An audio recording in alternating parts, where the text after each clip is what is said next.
Figlio oggi mi ha detto, mamma, mo fa una bella casariccia, salsiccia, friarielle e provola.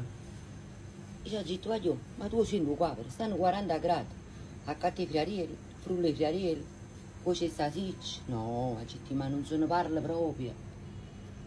Così che ho pensato, salsiccia e friarielli rindo boccaccielli. Non dovete fare altro che calare la pasta, aggiungere un po' di provola e il gioco è fatto.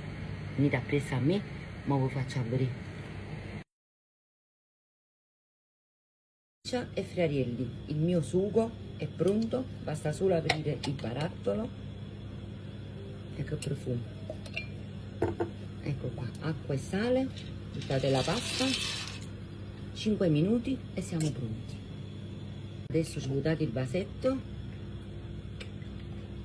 friarielle e salsicce e lo mettete in una bella pentola o magari una bella padella antiaderente. Ecco qua ragazzi, la pasta è pronta. Io ho usato le casaricce, ma voi potete usare qualsiasi tipo di pasta.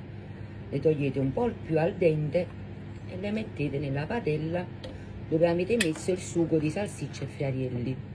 Uniamo un po' di provola, se non tenete la provola potete usare la scamorza.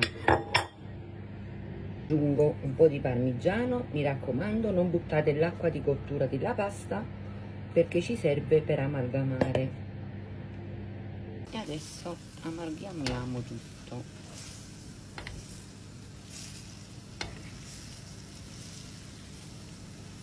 Un mestolo d'acqua di cottura della pasta. Continuate a fare il misca Francesco.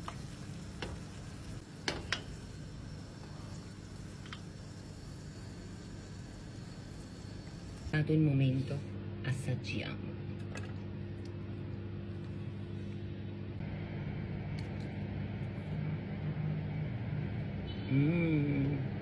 Settembre potete ordinare i miei sughi pronti su Amazon. Troverete salsiccia e friarielli, fagioli e cozze e la classica genovese napoletana.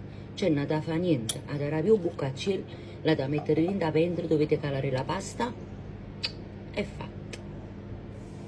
Sarà tutto pronto, vi lascio il link in bio dove potete acquistare i barattolini e mi raccomando, accattatevi